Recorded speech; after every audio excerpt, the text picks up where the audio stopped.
श्रीहरये नमः श्रीहरे नमः श्रीहरये नमः। गोपिका जीवनस्मरणं गोविन्दा गोविन्दा। दशकं 52 वत्सापहरणं ब्रह्मगर्वशमनम्।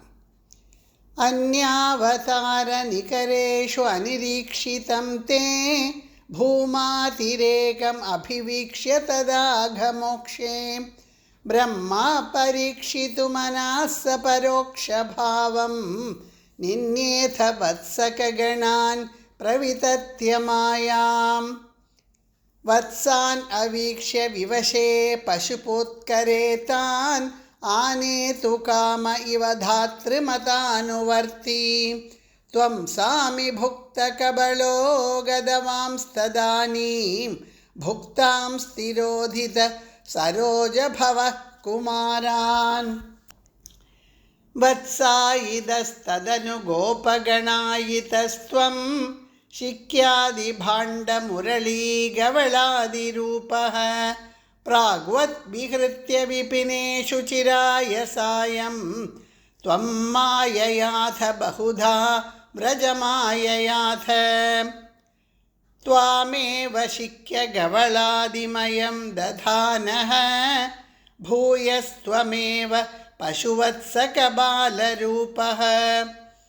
गोरूपिणीभिरपि गोपवधूमयीभिः आसादितोऽसि जननीभिरतिप्रहर्षात्। जीवं हि कञ्चिदभिमानवशात् स्वकीयं मत्वा तनूजैति रागभरं वहन्त्यः। आत्मानम् एव तु भवन्तमवाप्य सूनुं प्रीतिं ययुर्न कियतीं वनिताश्च गावः। एवं प्रतिक्षणविजृम्भितहर्षभार निःशेषगोपगणलालितभूरिमूर्तिं त्वाम् अग्रजोऽपि बुबुधे किल वत्सरान्ते ब्रह्मात्मनोरपि महान् युवयोर्विशेषः।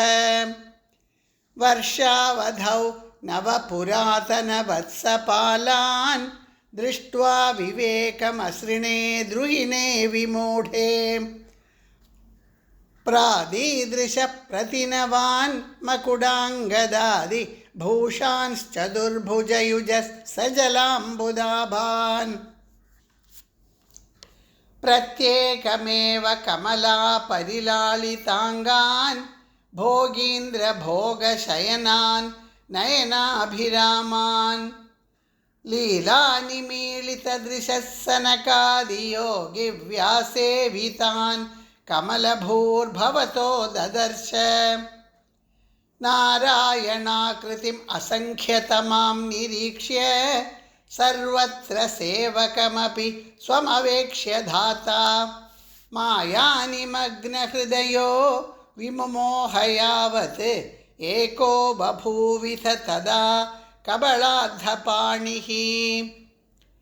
नश्यन्मदे तदनु विश्वपतिं मुहुस्त्वां नत्वा च नूतवति धातरि धामयाते। पोतैः समं प्रमुदितैः प्रविशन्निकेतं वातालयाधिप विभो परिपाहि रोगात्। सर्वत्र गोविन्दनाम संकीर्तनं गोविन्दा गोविन्दा। श्रीहरये नमः।